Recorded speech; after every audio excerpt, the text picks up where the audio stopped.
लक्ष्य the goal achiever. नमस्कार, आदर, अभिनंदन, आभार। स्वागत है आपका आपके अपने YouTube चैनल लक्ष्य द गोल अचीवर में।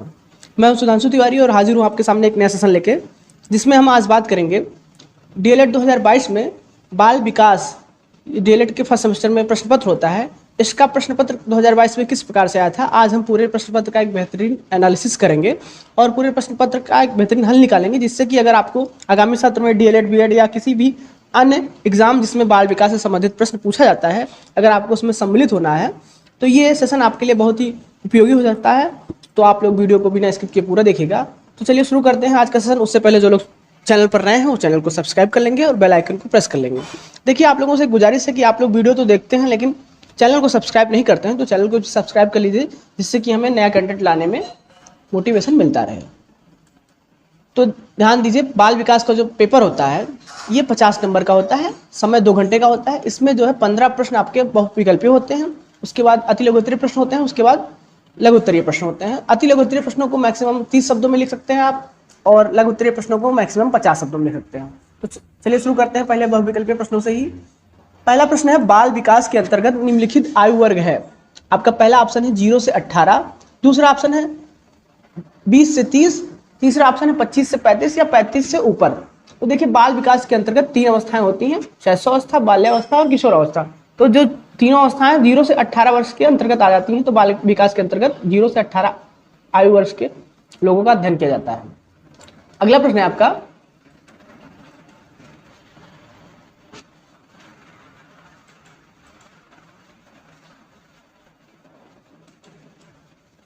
दूसरा प्रश्न है, बुद्धि का विकास लगभग पूर्ण हो जाता है। आपके ऑप्शन है शैशवावस्था में, बाल्यावस्था में, किशोरावस्था में या सभी अवस्थाओं में। तो बुद्धि का विकास जो है लगभग किशोरावस्था में, ऐसा माना जाता है कि बुद्धि का विकास लगभग पूर्ण हो जाता है। तो आपका तीसरा ऑप्शन सही रहेगा, बुद्धि का विकास किशोरावस्था में पूर्ण रूप से हो जाता है। तीसरा प्रश्न है आपका, नवजात शिशु में हड्डियों की संख्या होती है। बढ़िया इंपॉर्टेंट प्रश्न है, कई बार पूछा जा चुका है। नवजात शिशु में हड्डियों की संख्या होती है। पहला ऑप्शन आपका 100, 205, 270 या 350। चारों ऑप्शन में आपको बताना है कि नवजात शिशु में हड्डियों की संख्या कितनी होती है। तो अगर हम बात करें नवजात शिशु में, तो इनमें हड्डियों की संख्या जो होती है वो होती है 270, यानी तीसरा ऑप्शन आपका सही रहेगा, नवजात शिशु में हड्डियों की संख्या 270 होती है। अब बात करते हैं अगले प्रश्न की तरफ। चौथा प्रश्न है आपका, सीखने को प्रभावित करने वाला सबसे महत्वपूर्ण कारक कौन सा है। आपके ऑप्शन है प्रेरणा, ध्यान, रुचि या स्मृति। तो देखिए, सीखने को जो सबसे प्रभावित करने वाला कारण है वो है प्रेरणा। अगर आपको किसी चीज को सीखने के लिए प्रेरणा मिल रही है, चाहे आपके अंदर स्वयं की प्रेरणा आ रही है या आपको कोई दूसरा मोटिवेट कर रहा हो, तो आप उस चीज को 50% अपने आप बिना एफर्ट के ही सीख जाएंगे। और उसके बाद मायने रखता है रुचि। तो सीखने को जो प्रभावित करने वाला सबसे महत्वपूर्ण कारक होता है वो होता है प्रेरणा, यानी पहला वाला ऑप्शन आपका सही रहेगा। अब बात करते हैं अगले प्रश्न की। सीखने की सही परिभाषा है। आपके ऑप्शन है आदेशों का पालन करना, रटना, अनुभव और प्रशिक्षण द्वारा व्यवहार में परिवर्तन या दूसरों के साथ काम करना। तो जो सीखने यानी अधिगम की सही परिभाषा होती है वो होती है व्यवहार में परिवर्तन लाना। चाहे आप वो अनुभव, पूर्व अनुभव के माध्यम से ला रहे हो या कोई प्रशिक्षण लेके ला रहे हो, अगर आपके व्यवहार में परिवर्तन हो रहा है तो सही मायने में वही सीखना कहा जाता है। तो इस हिसाब से तीसरी परिभाषा, जो तीसरा वाला ऑप्शन है आपका, अनुभव और प्रशिक्षण द्वारा व्यवहार में परिवर्तन, यही सीखने की सही परिभाषा है। अब बात करते हैं अगले प्रश्न की। प्रयत्न एवं भूल का सिद्धांत का प्रतिपादन किसने किया था। आपके ऑप्शन है कोहलर ने, योकम ने, थॉर्नडाइक ने या हल ने। तो अगर जहां तक बात करें प्रयत्न एवं भूल सिद्धांत के बारे में, तो इसका प्रतिपादन थॉर्नडाइक ने किया था। प्रयत्न एवं भूल के सिद्धांत का प्रतिपादन थॉर्नडाइक ने किया था। अगले प्रश्न की तरफ बढ़ते हैं। अगला प्रश्न है, बालक के नैतिक विकास का तात्पर्य है। आपके ऑप्शन है सामाजिक विकास, शारीरिक विकास, धार्मिक विकास या चारित्रिक विकास। तो अगर हम बात करें बालक के नैतिक विकास की, तो ये एक रूप से चारित्रिक विकास के बारे में ही बात की जाती है कि बालक का जब चारित्रिक विकास होता है तो उसका नैतिक विकास अपने आप हो जाता है। अब बात करते हैं अगले प्रश्न की। 8वां प्रश्न है आपके सामने, निम्न में से कौन सा प्रकार मनोवैज्ञानिक है। आपके ऑप्शन है बहिर्मुखी, सैद्धांतिक, भक्तिहीन या राजनीतिक। तो जो मनोवैज्ञानिक प्रकार है इसमें में से, ये पहला ऑप्शन जो आपका है बहिर्मुखी प्रकार, ये वाला ऑप्शन बहिर्मुखी एक मनोवैज्ञानिक प्रकार है। 9वां प्रश्न है आपके सामने, आत्म केंद्रित व्यक्ति का व्यक्तित्व कैसा होता है। आपके ऑप्शन है अंतर्मुखी, बहिर्मुखी, उभयमुखी या सभी। तो जो आत्म केंद्रित व्यक्ति होता है उसका जो व्यक्तित्व होता है वो अंतर्मुखी होता है। यानी पहला वाला ऑप्शन आपका सही रहेगा। आत्मकेंद्रित व्यक्ति का व्यक्तित्व जो है अंतर्मुखी होता है, वो अपनी बातों को सभी के सामने शेयर नहीं करता है। अब अगले प्रश्न की तरफ बढ़ते हैं। चिंतन के साधनों में से एक है, आपके ऑप्शन है संकेत, रटना, गुणों का विश्लेषण या सामान्यीकरण। तो चिंतन के साधनों की अगर हम बात करें तो इसमें जो संकेत वाला ऑप्शन है, रटना, गुणों का विश्लेषण या सामान्यीकरण, तो संकेत होता है, ये चिंतन के साधनों में से एक माना जाता है, यानी पहला ऑप्शन आपका सही रहेगा, चिंतन के साधनों में से एक है यानी संकेत। अब अगले प्रश्न की तरफ बढ़ते हैं। बालक में अभिप्रेरणा उत्पन्न करने का प्रमुख स्रोत है, आपके ऑप्शन है उद्दीपक, रुचि, आवश्यकता या सभी। तो अगर बात करते हैं बालक में अभिप्रेरणा उत्पन्न करने का प्रमुख स्रोत, तो इस चारों ऑप्शन में आप लोग ध्यान से देखिए, आप अक्सर जो है चौथे ऑप्शन पे टिक कर सकते हैं गलती से, उपरोक्त सभी, लेकिन इसमें जो अभिप्रेरणा उत्पन्न करने का प्रमुख साधन है वो होता है रुचि, यानी आपका इंटरेस्ट। अगर किसी चीज में आपका इंटरेस्ट है तो वो चीज आप बहुत आसानी से सीख सकते हैं। तो इसमें दूसरा ऑप्शन सही रहेगा, बालक में अभिप्रेरणा उत्पन्न करने का प्रमुख स्रोत है रुचि। अब अगले प्रश्न की तरफ बढ़ते हैं। अगला प्रश्न है स्मृति एक आदर्श पुनरावृत्ति है।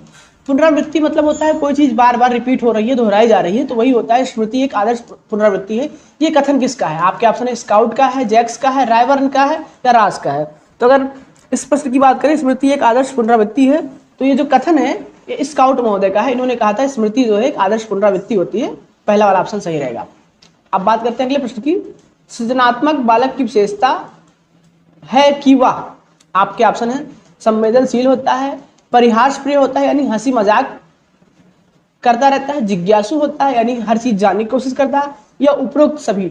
तो जो सृजनात्मक बालक होता है उसकी जो विशेषता होती है कि वो जिज्ञासु होता है, हर चीज जानने की कोशिश करता है। सृजनात्मक बालक यानी जो किसी चीज को बहुत अच्छे से सीखना चाह रहा हो वो होता है सृजनात्मक बालक। तो जिज्ञासु होता है, हर विषय को जानने की कोशिश करता है, उसके अंदर तर्क बहुत रहते हैं कि ये कैसे हो रहा है, क्यों हो रहा है, वही सृजनात्मक बालक होता है। तो वो जिज्ञासु होता है, सबसे बड़ी विशेषता यही होती है, यानी तीसरा ऑप्शन आपका सही है। अब बढ़ते हैं अगले प्रश्न की तरफ। संवेग का प्रकार नहीं है, इसमें पूछा है संवेग का प्रकार नहीं है, यानी जो संवेग नहीं है हमें वो बताना है। आपको मालूम होगा संवेग जो होते हैं वो 14 संवेग होते हैं, 14 याद रखिएगा आप लोग, कुल मिला के 14 संवेग होते हैं। अब इसमें से जो नहीं है वो हमें बताना है, क्रोध, भय, ध्यान या प्रेम। तो संवेग जो नहीं है वो है आपका तीसरा वाला, ध्यान नहीं है, बाकी ये सभी संवेग हैं। अब बात करते हैं अगले प्रश्न की तरफ। 15वां प्रश्न है आपका बहुविकल्पीय का लास्ट प्रश्न है। फ्रायड के अनुसार आक्रामकता का कारण है, आपका पहला ऑप्शन है उच्च अधिगम, उद्दोलन, जिज्ञासा या उपलब्धि प्रेरक। तो जो है आक्रामकता का कारण होता है वो होता है उद्दीपन या उद्दोलन। उद्दोलन को उद्दीपन भी कहा जाता है, तो ये होता है आक्रामकता का कारण होता है ये उद्दोलन या उद्दीपन आप कह सकते हैं इसको। उसको उद्दीपन भी कहीं कहीं पूछा जाता है, कहीं कहीं उद्दोलन बोला गया है। तो आक्रामकता का कारण होता है उद्दीपन या उद्दोलन। अब बढ़ते हैं अति लघुत्तरीय प्रश्नों की तरफ। पहला प्रश्न आपके सामने आ रहा है। पहला प्रश्न है शिक्षक को बाल विकास का ज्ञान क्यों आवश्यक होना चाहिए, 2 कारण बताइए। तो देखिए शिक्षक जो है पढ़ाने का काम करता है, वो बच्चों को पढ़ाने का काम करता है, यानी बालक को पढ़ाने का काम करता है। और बाल विकास के अंतर्गत हमें बालकों के व्यवहार के बारे में पढ़ाया जाता है कि बालक किस अवस्था में, किस एज में क्या सीखना चाहता है, उसके मनोदिशा क्या रहती है। देखिए जो बच्चे होते हैं उनमें व्यक्तिगत भिन्नताएं होती हैं। कुछ बच्चा एक ही बार में सीख जाएगा, किसी बच्चे को बहुत बार समझाने पर भी वो सीख नहीं पाता है। तो हमें मंद बुद्धि बालकों, तीव्र बुद्धि बालकों से कैसा व्यवहार करना है, उन्हें किस प्रकार से सिखाना है, ये सभी बातें बाल विकास के अंतर्गत की जाती है। तो इस हिसाब से शिक्षक को बाल विकास का ज्ञान होना अति आवश्यक है, क्योंकि शिक्षक जो है बालकों को ही पढ़ाता है और बाल विकास के अंतर्गत हमें बालकों के बारे में ही बताया जाता है कि उनके साथ किस प्रकार से हमें व्यवहार करना है, कि उनके अधिगम को और आसानी से उन्हें सिखाया जाए, जिससे कि उनके व्यवहार में परिवर्तन हो और वो किसी चीज को और आसानी से सीख सकें। तो इस हिसाब से शिक्षक को बाल विकास का ज्ञान होना अति आवश्यक है। आप 2 कारण लिख सकते हैं। अब बात करते हैं शैशवावस्था की प्रमुख 2 विशेषताएं बताइए। देखिए अब शैशवावस्था जो है मानव विकास की पहली अवस्था है। इसमें बच्चे के अंदर दोहराने की प्रवृत्ति होती है और बच्चा जो है दूसरों पर निर्भर रहता है। 2 विशेषताएं लिखनी तो आप 2 ही लिख सकते हैं, लेकिन कई भी लिख सकते हैं आप। देखिए ये मानव विकास की पहली अवस्था है, इसमें बच्चे के अंदर दोहराने की प्रवृत्ति होती है। और आप लिखना चाहें तो इसमें जो है बच्चे पर निर्भरता होती है, यानी वो कोई काम अपना खुद नहीं कर सकता है, दूसरे पर निर्भर रहता है हर एक काम के लिए। और एक सबसे बड़ा पॉइंट ये है कि वो स्वप्रेम की भावना होती है, स्वप्रेम की भावना होती है, जिसे जो है फ्रायड महोदय ने नार्सिसिज्म नाम दिया था। तो ये जो है स्वप्रेम की भावना होती है। ये सभी शैशवावस्था की विशेषताएं हैं। अब बात करते हैं किशोरावस्था से क्या तात्पर्य है। किशोरावस्था जो शब्द है ये एडोलसेंस से बना है, जिसका तात्पर्य होता है गो टुवर्ड्स मैच्योरिटी, यानी परिपक्वता की ओर बढ़ना। तो आप एक हिसाब से किशोरावस्था नाम से समझ सकते हैं कि जब आप एक मैच्योरिटी की ओर बढ़ रहे हैं तो वही अवस्था किशोरावस्था कहलाती है। किशोरावस्था में जो है ऐसा माना जाता है कि मस्तिष्क का विकास लगभग पूर्ण रूप से हो जाता है। और इसकी परिभाषा की अगर हम बात करें तो ये इसको विभिन्न मनोवैज्ञानिकों ने अपने हिसाब से परिभाषित किया है। कुछ परिभाषाएं हम देख लेते हैं।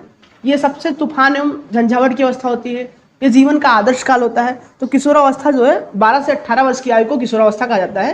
ये जीवन का सबसे कठिन काल भी माना जाता है, जीवन का सबसे आदर्श काल भी माना जाता है। और इसे हम बाल्यावस्था और प्रौढ़ावस्था के बीच का संधिकाल भी कहते हैं किशोरावस्था को। तो आप लोग याद रखिएगा कि बाल्यावस्था और प्रौढ़ावस्था यानी जब आपके अंदर परिपक्वता आ जाती है तो उसे प्रौढ़ावस्था कहते हैं, किशोरावस्था के बाद की अवस्था है। तो बाल्यावस्था और प्रौढ़ावस्था के मध्य की अवस्था को किशोरावस्था कहते हैं। अब बात करते हैं अगले प्रश्न की। अगला प्रश्न है आपका समायोजन क्या है। बढ़िया प्रश्न है आपका समायोजन, यानी जब आप किसी वातावरण एवं परिस्थिति के हिसाब से अपने आप को ढाल लेते हैं तो ये प्रक्रिया समायोजन कहलाती है। यानी किसी वातावरण या परिस्थिति के अनुसार उसका हल निकाल लेना और उस परिस्थिति के अनुसार स्वयं को ढाल लेना समायोजन कहलाता है। अब बात करते हैं तर्क का क्या तात्पर्य है। तो अगर तर्क की बात करें हम तो अगर आप कोई पाठ्य वस्तु पढ़ रहे हैं या किसी ग्रुप डिस्कशन में डिबेट कर रहे हैं तो किसी भी सुने हुए वक्तव्य में अपने विचारों को रखना, अपने विचारों को लोगों के सामने प्रस्तुत करना ही अपना तर्क देना कहलाता है। यानी किसी पाठ्य वस्तु में आप अपने मनोभाव को, अपने दृष्टि को उस विषय वस्तु के हिसाब से प्रस्तुत कर रहे हैं कि मेरे हिसाब से क्या होना चाहिए, वही होता है तर्क। अब बात करते हैं अगले प्रश्न की, सामाजिक विकास क्या है। तो देखिए सामाजिक विकास की अगर हम बात करें, जब बच्चे का जन्म होता है तो बच्चा ना तो सामाजिक होता है ना असामाजिक होता है। समाज के अनुसार जो है स्वयं को अपने आप ढालना, समाज के अनुसार, यही होता है सामाजिक विकास। धीरे धीरे जैसे जैसे बच्चे के अंदर शारीरिक विकास होता है, मानसिक विकास होता है, ठीक उसी प्रकार से बच्चे के अंदर सामाजिक विकास भी होता रहता है। तो समाज के मानकों के अनुसार स्वयं को ढालना ही सामाजिक विकास कहलाता है। अपने आप को समाज के वातावरण के अनुसार ढालना, बाद के वातावरण परिस्थितियों के अनुसार बच्चा स्वयं को ढाल लेता है, वही उसका सामाजिक विकास कहलाता है। अब बात करते हैं अगले प्रश्न की तरफ, व्यक्तित्व की कोई एक परिभाषा दीजिए। तो अगर हम व्यक्तित्व की बात करें तो व्यक्तित्व जो है व्यक्ति के गुणों का एक समूह होता है। हम अपने जीवन में जिस प्रकार से जो व्यवहार करते हैं वही हमारा व्यक्तित्व है। ये आप व्यक्तित्व कह सकते हैं। हमारे व्यवहारों का एक समूह होता है, हम लोगों के सामने किस प्रकार से व्यवहार कर रहे हैं वही हमारा व्यक्तित्व दर्शाता है। और एक परिभाषा आप ऐसे भी कह सकते हैं, बोरिंग मोदी की परिभाषा है कि व्यक्तित्व व्यक्ति के अपने वातावरण के साथ अस्थायी समायोजन होता है, वही व्यक्तित्व होता है। यानी अपने आसपास के वातावरण के साथ अस्थायी समायोजन करना भी व्यक्तित्व की कहलाता है। और एक परिभाषा और है कि हम जो कुछ भी करते हैं वो व्यक्तित्व के अंतर्गत आता है। अब बात करते हैं अगले प्रश्न की, आवाज में भारीपन किस अवस्था में आता है। तो अगर हम आवाज में भारीपन की बात करें तो ये किशोरावस्था जो है सबसे तूफान और झंझावट की अवस्था होती है, यही होती है किशोरावस्था। इसी में आवाज में भारीपन आता है। और ये क्यों आता है, तो थायराइड ग्रंथि एक होती है, इसके सक्रिय होने के कारण जो है बच्चियों की आवाज में कोमलता आ जाती है और बच्चों यानी लड़कों की आवाज में भारीपन आ जाता है, थायराइड ग्रंथि के कारण। अब अगले प्रश्न की तरफ बढ़ते हैं, अधिगम का अर्थ स्पष्ट कीजिए। अधिगम देखिए नाम से स्पष्ट होता है, अधिगम यानी सीखना। तो हम जो कुछ भी नया चीज सीखते हैं उसको अपने दैनिक जीवन में उतारते हैं, चाहे वो किसी अध्यापक के माध्यम से हो या अपने वातावरण से सीखते हैं, वो सभी अधिगम के अंतर्गत आता है। नए चीज को सीखना, उसको अपने दैनिक व्यवहार में लागू करना अधिगम कहलाता है। अब अगर बात करें अगले प्रश्न की, तो अगला प्रश्न है रुचि के भेद बताइए। रुचि के भेद बताने हैं तो रुचि देखिए दो प्रकार की होती है। एक होती है जन्मजात रुचि, यानी व्यक्ति के अंदर जन्म से विद्यमान रहती है। एक होती है अर्जित रुचि, यानी व्यक्ति अपने जीवन काल में जो सीखता, एक प्रकार से सीखी हुई रुचि होती है। यानी व्यक्ति के अंदर एक जन्मजात रुचि होती है, अर्जित रुचि होती है, जो अपने जीवन काल में बाद में अर्जित करता है। ये इस प्रकार से दो प्रकार की रुचियां होती हैं। अब बात करते हैं बुद्धि परीक्षण के कितने प्रकार होते हैं। तो बुद्धि परीक्षण के भी दो प्रकार होते हैं। एक होता है व्यक्तिगत बुद्धि परीक्षण यानी इंडिविजुअल, और एक होता है सामूहिक बुद्धि परीक्षण, यानी इसमें कई लोगों का एक साथ बुद्धि परीक्षण किया जाता है और व्यक्तिगत में एक एक लोगों का पर्सनली बुद्धि परीक्षण किया जाता है।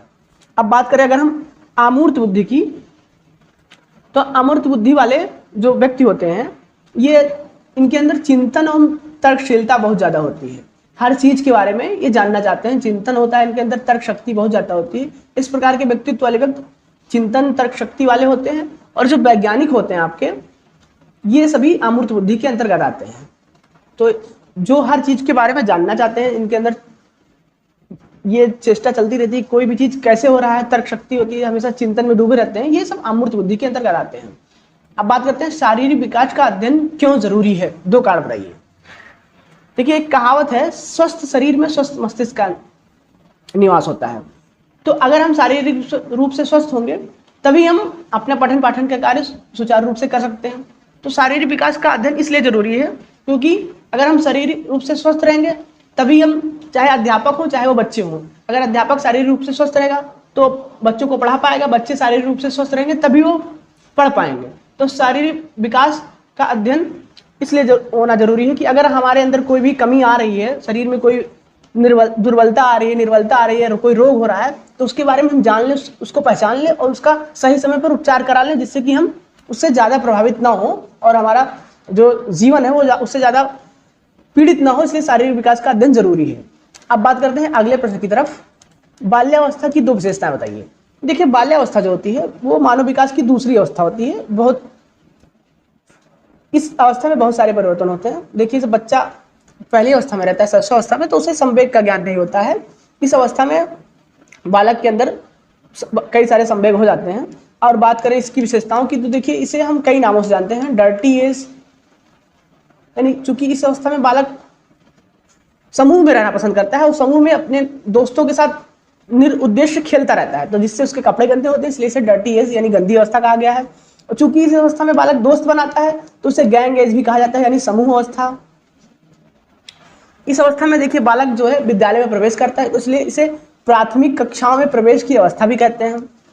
और इस अवस्था में बालक के अंदर संग्रह करने की बहुत ज्यादा भावना होती है। कोई भी चीज पाएगा तो उसे अपने पास रखना चाहेगा, इकट्ठा करेगा, फालतू का सामान भी इकट्ठा करता रहता है। तो ये सभी जो है बाल्यावस्था की विशेषताएं होती हैं। इस अवस्था में जो है बालक के मस्तिष्क एवं शारीरिक विकास बहुत तेजी से होता है। तो ये सभी जो है बाल्यावस्था की विशेषताएं हैं। आप कोई भी तो लिख सकते हैं। तो अगर आपको आज का सेशन अच्छा लगा हो तो वीडियो को ज़्यादा से ज़्यादा शेयर करिएगा। धन्यवाद।